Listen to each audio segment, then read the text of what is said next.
tubahaye ikaze kuri Agasuda TV. Turabasuhuje inshuti bavandimwe, Imana ibahe umugisha. Twongeye kandi kunezezwa no kongera kugira ngo tugire ikindi kintu twongera kwibukiranya ku by'ubwami bw'Imana. Nkuko bisanzwe ntabwo twifuza kubabwira ikindi kitari iby'ubwami bw'Imana. Twifuza kubabwira uburyo ki ushobora kuba muri iyi si kandi ukazayicamo. Twagiye tubaha ibiganiro byinshi bitandukanye, tubabwira uburyo agakiza, impamvu y'agakiza. Tubabwira ko agakiza ntabwo kashyizweho kugira ngo katurinde amakuba, katurinde ibigeragezo, kadukureho imivumo, kadukureho ubukene. Ntabwo icyo ngicyo ari cyo kigenderewe ku gakiza, ahubwo agakiza kabereyeho kugira ngo kaduheshe ubugingo buhoraho, kadukize akaga kazamanukira abisi, abanyabyaha, akaga kazabamanukira. Twebwe ako kaga agakiza karushaho kukaturinda. Rero mukundwa mwene data, twanze kugacaho tutwongeye kukakwibutsa, kuko niyo ntego y'agakiza, nicyo twifuza kugira ngo bizagufasha kugera mu bwami bw'Imana, ariko kandi uhagaze neza, ufite ibikenewe byose mu rugendo. Were guhura n'intambara, were guhura n'amakuba, were guhura n'ibigeragezo ngo wumve ko wagushije ishyano.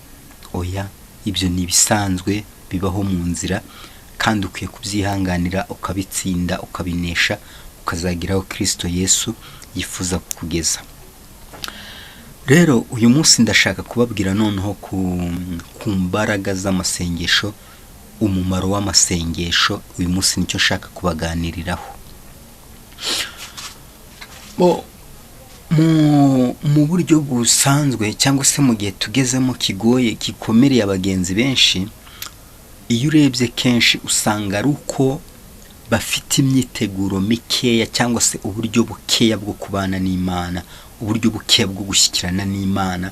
Abantu ntago bafite uburyo buhagije bwo kubana n'Imana. Niyo mpamvu ibintu byose bibageraho ugasanga bibagizeho ingaruka, bigize ingaruka ku rugendo rwabo, ariko si uko Imana iba iri kure yabo, si uko Imana iba itari hamwe nabo kugira ngo ibahishurire amabanga menshi atandukanye. Ahubwo abantu benshi babaye abanyantege nke, bumva ko badashobora kubana n'Imana ngo ibashe kubabwira icyo ishaka ko bakora. Ahubwo abantu benshi bagiye biringira abandi bantu, ariko bakumva, mbese bagiye biringira Imana by'igice, bagiye biringira Imana ariko banyuze mu bandi bantu. Ako niko kaga rero bagiye guhura nabo nako, kuko bagiye gucika intege, bagiye gutendebuka, bagiye gusubira inyuma, kubera ko babandi biringiye hari igihe cyabo cyo gukora kwabo cyarangiye. Yesu atugirire neza. Uyu muntu ashobora kwiringira Sawuli, nyamara Sawuli bitewe n'uko yabaye ku ngoma agakora neza, agakora igihe cye kimaze kurangira, Imana imukuraho amaboko. Hari umuhanuzi witwaga Yesaya yirirwaga musengera, yirirwaga muririra, ariko uyu Sawuli igihe cye cyari cyararangiye. Hari abakozi b'Imana rero bameze nka Sawuli. Uyu muntu agahora biringiye bitewe n'uko mbere hari ibyo bamusengeraga, akabona birakunze, akabona biragize gute, none bikazagira igihe uyu Sawuli w'umukozi w'Imana akazajya mu zindi mbaraga zitari iz'Imana. Noneho wa wundi nawe agakomeza amugenderaho kandi atazi ko igihe cye cyarangiye. Mukwiye kumenya ko hari igihe cy'Imana cyo gukorana na buri wese. Iki gihe rero kigera bamwe barangaye, bityo Imana ntibashe gukorana nabo. Yesu atugirire neza. Ariko umugabo witwa Dawidi we, igihe yari ari mu ishyamba, yahoraga ari maso, abana n'Imana. Bibiliya ivuga ko yaracurangaga, akaririmba, akagira ishyaka ry'ibyo arimo, ariko mu by'ukuri Imana ikabana nawe, bitewe n'uko ntabwo Bibiliya ibyandika byose, ariko hari aho igera ikavuga ngo Dawidi iyo hazaga idubu, iyo hazaga intare, bivuga ngo kubera ku kaga Dawidi yari arimo, yahoraga ari maso abana n'Imana kugira ngo imushoboze gukiza za ntare, imushoboze kurwana na ya dubu.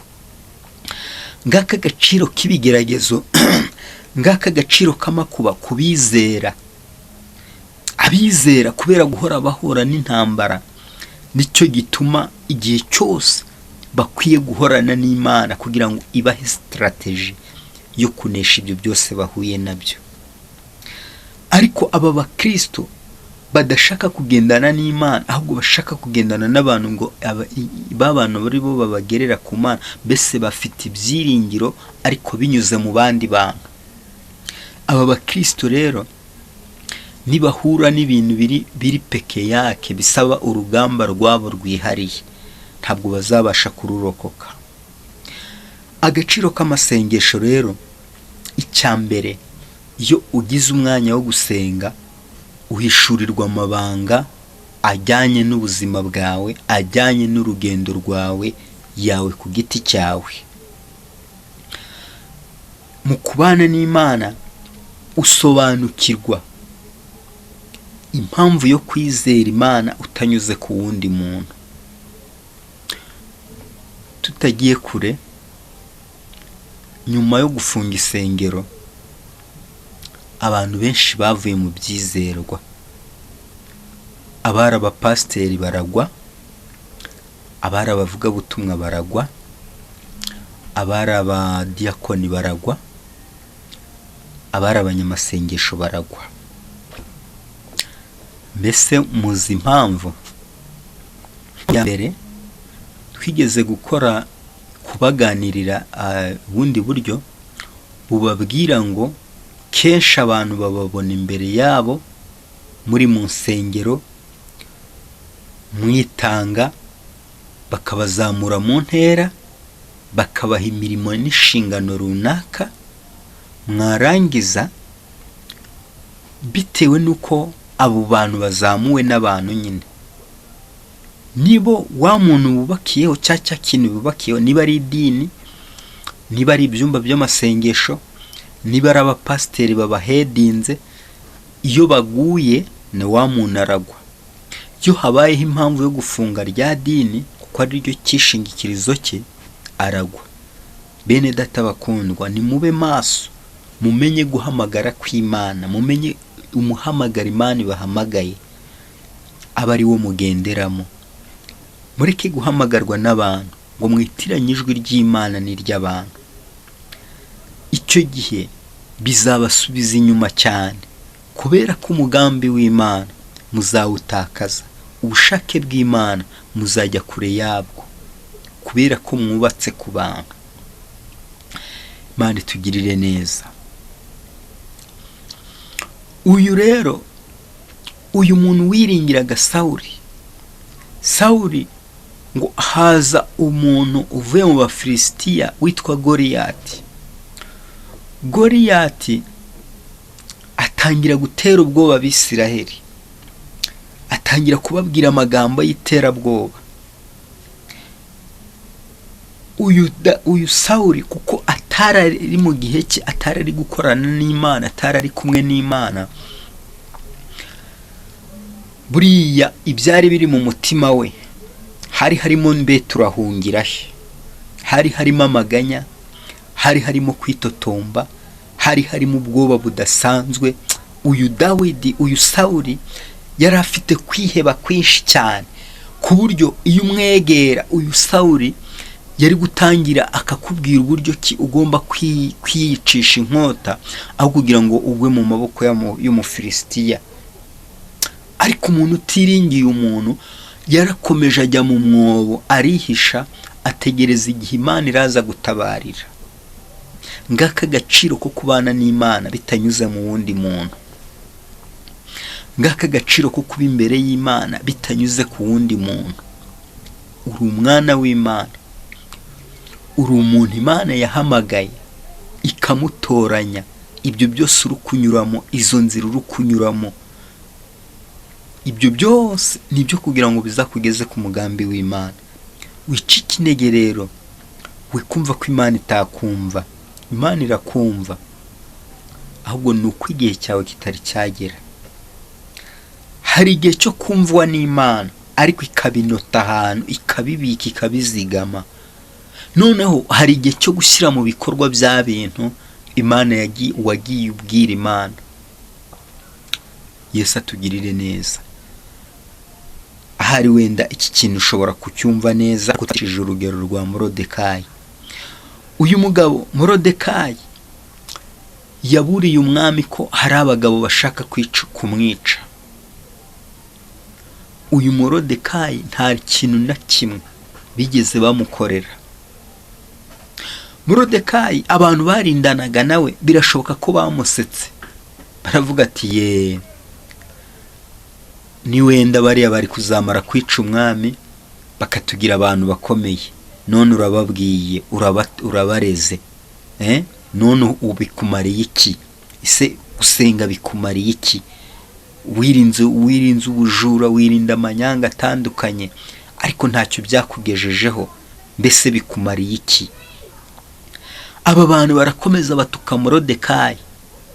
Nyuma yo kumutuka kwe, Morodekayi nawe birashoboka ko yasubije amaso inyuma akibona ko ntacyo amaze, agatangira akigaya muri we.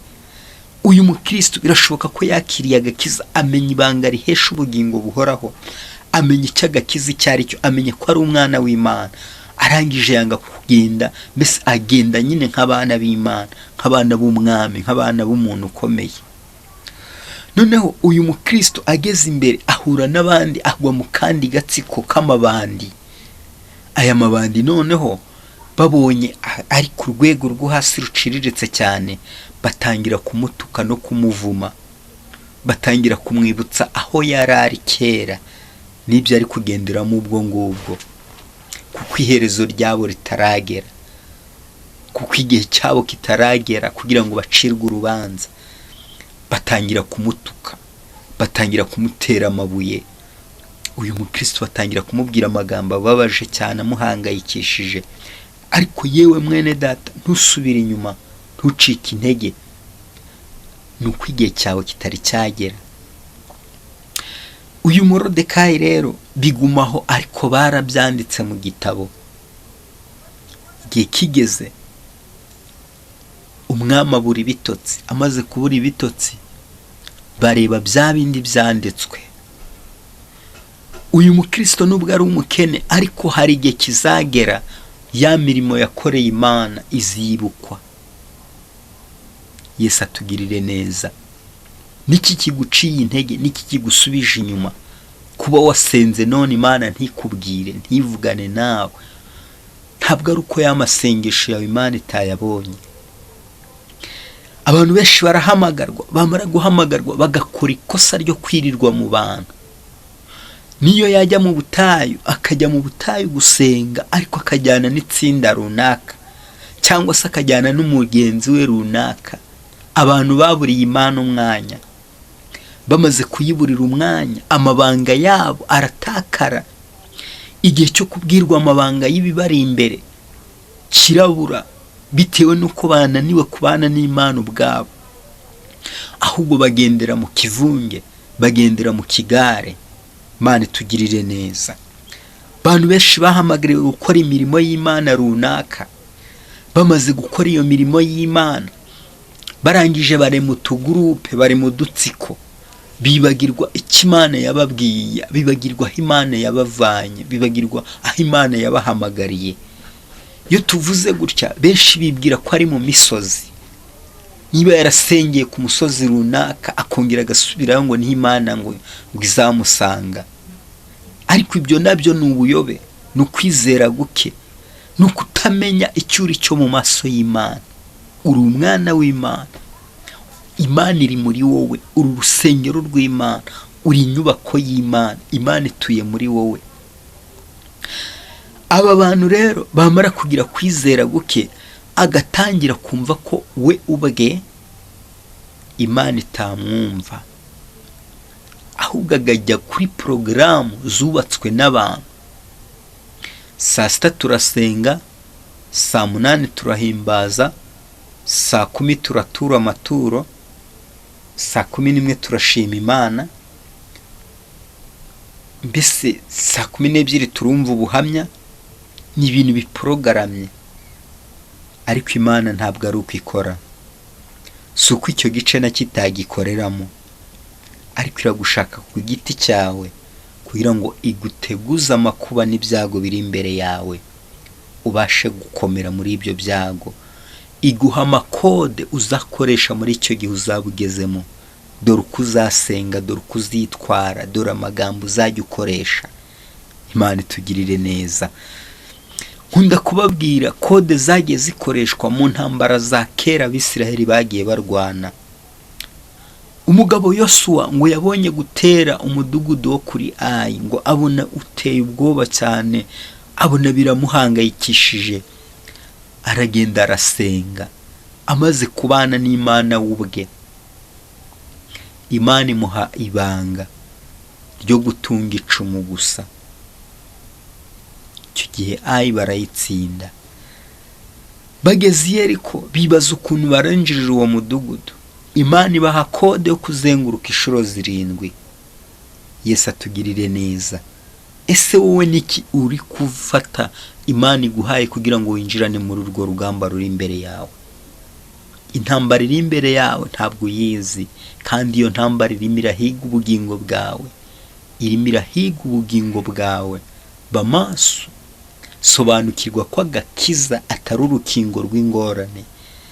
Agakiza ntabwo ari urukingo rw'umubabaro. Agakiza nako kugira ngo karinde ubugingo bwawe, karinde ubuzima bwawe, karinde ahazaza hawe, kakurinde gucirwaho iteka. Ariko benshi mwabigize inverse. Imana ibafashe, Imana itwiteho, iduhe imbaraga kugira ngo dusobanukirwe ibi bintu. Imana itugirire neza. Habayeho umugabo witwa Eliya, agira umugaragu witwa Elisa. Uyu Elisa yari afite ibimasa bihinga. Noneho mbese yari afite imishinga imwinjiriza amafaranga. Noneho Eliya igihe yari agiye kugenda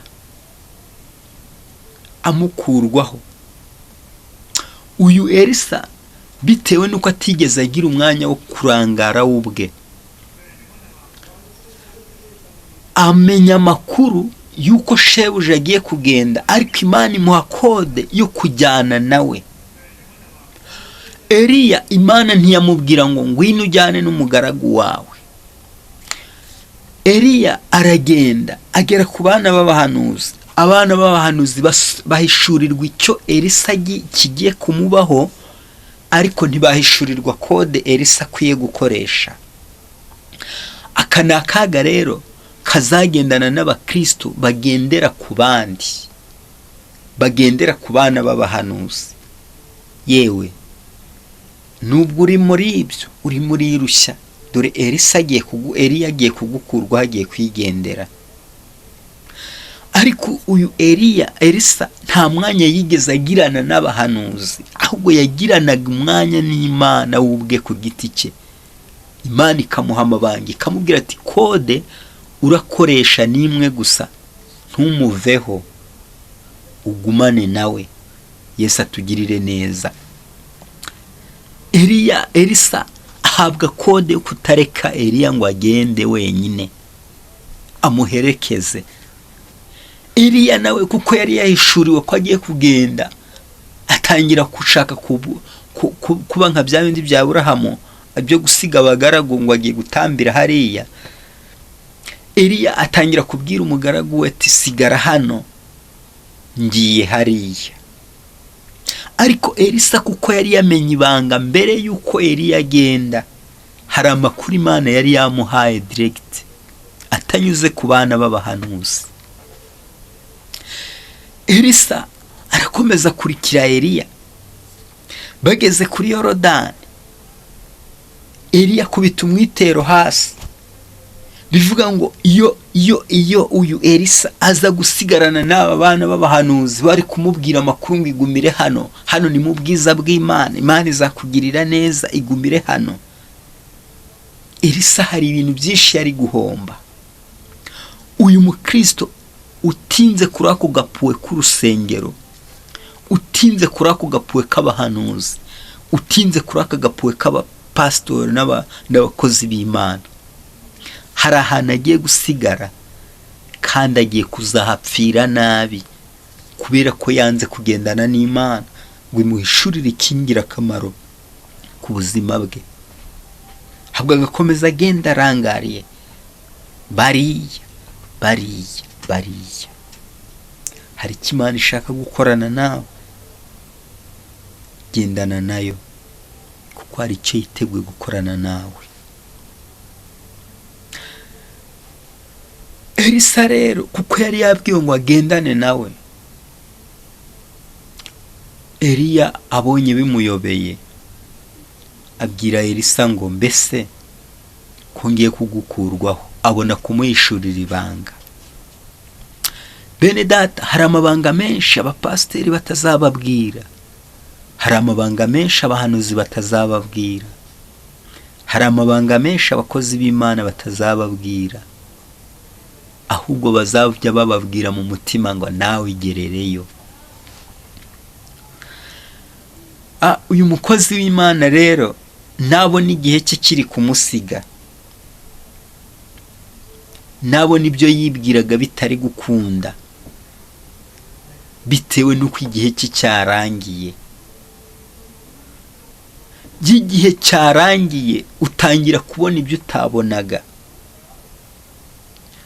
utangira kwizera ibintu biri inverse, mbese bidasobanutse. Mu yandi magambo, noneho aho ngaho azatangira kuzana ibintu bimeze nk'umutwaro byo kugutsikamira. Mwene data mukundwa, shishikazwa no kugendana n'Imana, kuko niyo ifite byose mu kiganza, niyo ifite iri kureba imbere iyo ujya kandi wowe utarahagera, iri kumva ibitekerezo by'abantu batandukanye kandi we ntabwo urabigeramo. Ikibabaje rero, urimo uragenda nk'impumyi, kuko igihe cy'abo bantu kigiye kurangira. Gumana n'Imana mu buryo bwo kubana nayo, ugira umwanya wo gusenga wowe ubwawe. Ni wowe Umwami ashaka kugira ngo aguhishurire amabanga y'icyo ashaka ko umenya. Ariko nujya kure, komeza uzarira, ibintu byose bizajya bikwituraho, usange ntacyo usigaranye. Imana iduhana umugisha, Imana iduhana imbaraga, Imana itwigishe kandi dusobanurire, Imana igushyigikire muri uwo mwanya wawe ufasheho kubana n'Imana. Imana igusobanurire ibihishwe abantu baguhishe, ibigusobanurire. Imana iguhishurire ibihishwe mu mwijima, abantu bashyize mu mwijima kugira ngo utaza kubibona. Imana ibiguhishurire. Kuba wasenga none Imana ntiguhishurire, witinya ngo usubire inyuma. Kuba wasenga ejo Imana ntiguhishurire, ukwezi kugashira, umwaka ugashira, komeza usenge wihereranye n'Imana, uzakomera kandi nicyo kizakuzanira ubushuti n'Imana. Yesu atugirire neza. Uko ugirana ikiganiro n'Imana, Imana nayo niko igenda iba inshuti yawe kurushaho, niko ugenda uba inshuti yayo kurushaho. Wijya kure y'Imana, Imana ntiri kure yawe, kandi Imana yiteguye kugushyigikira, yiteguye kuguha ubufasha bwose bukenewe kugira ngo ubugingo bwawe burindwe. Witinya, wikuka umutima, witerwa ubwoba n'ibiri iruhande rwawe biri kugusakuriza.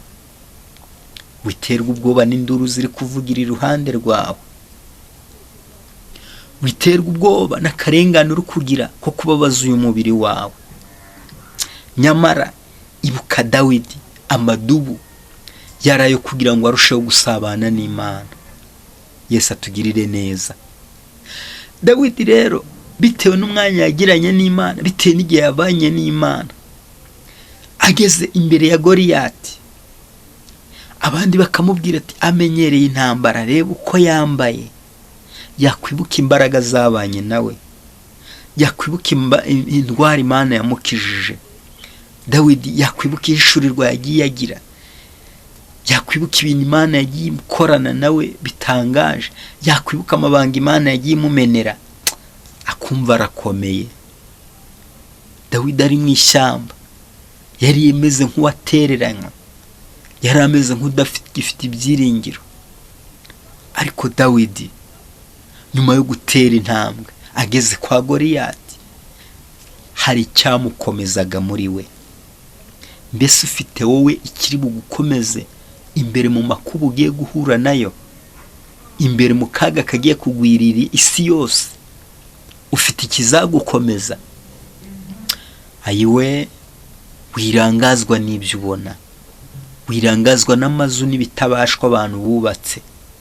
Ibyo byere kukurangaza ngo bigushyire kure y'Imana. Komera ushikame. Hari imbaraga Imana igiye guha abizera kugira ngo babashe guhangana na kiriya gihe kibari imbere.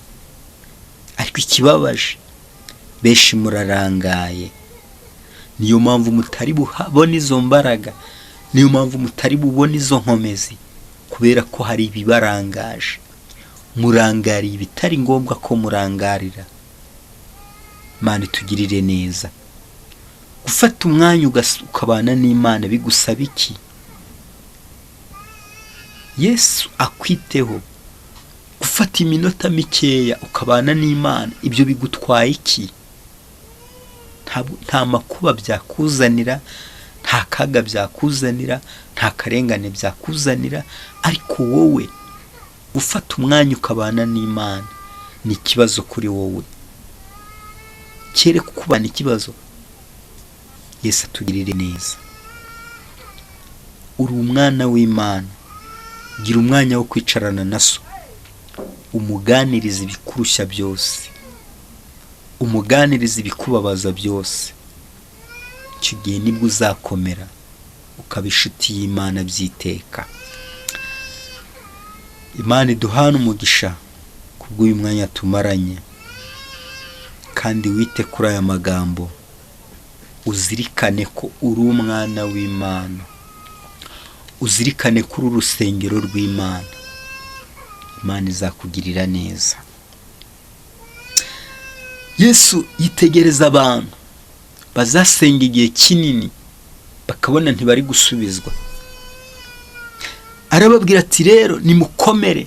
Hariho umupfakazi w'umukene ajya gutitiriza umucamanza, ariko umucamanza ngo amara igihe kinini atemera kujya kurengera wa mupfakazi.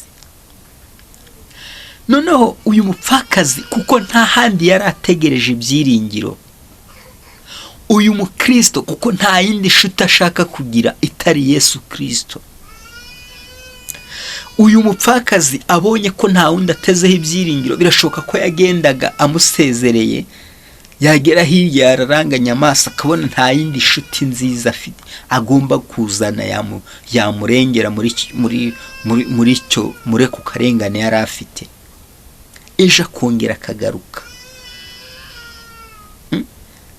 Uyu mukristo nubwo asenze uyu munsi ntagire icyo yumva Imana ivuganye nawe, ariko ejo akongera akagaruka, akongera agatitiriza.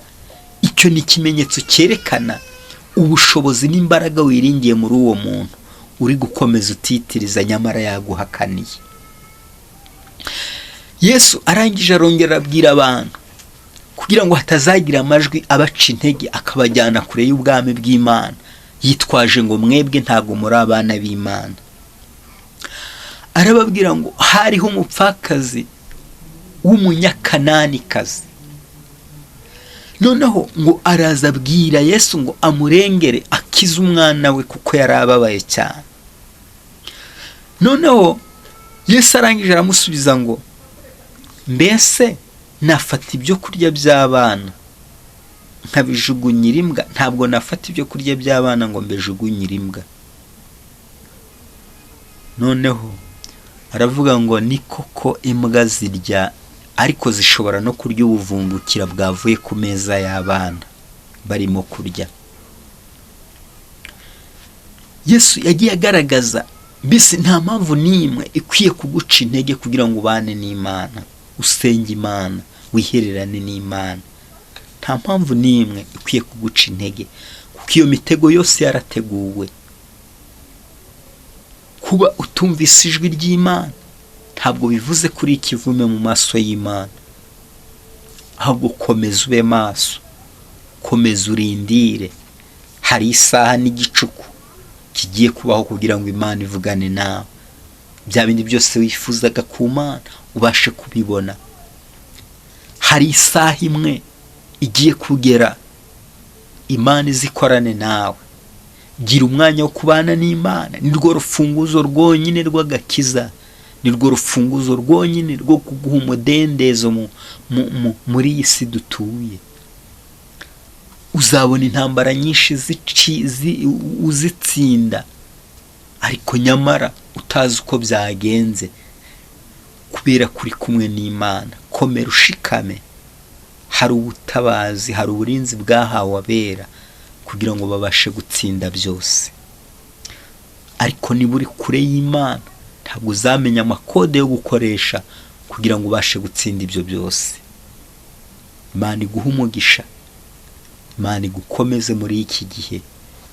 Muri iki gihe abantu benshi bamaze gutenebuka, muri iki gihe abantu benshi bari kubona imishinga yabo imaze kuzimira. Benshi bahagurutse bizera Imana, bakorera Imana, ariko bari bazi ko bazaboneramo ubutunzi.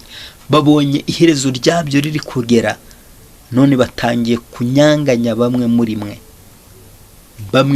bwe mwabiringiye. Imana iduhane umugisha kandi dukomeze muri byose. Amen.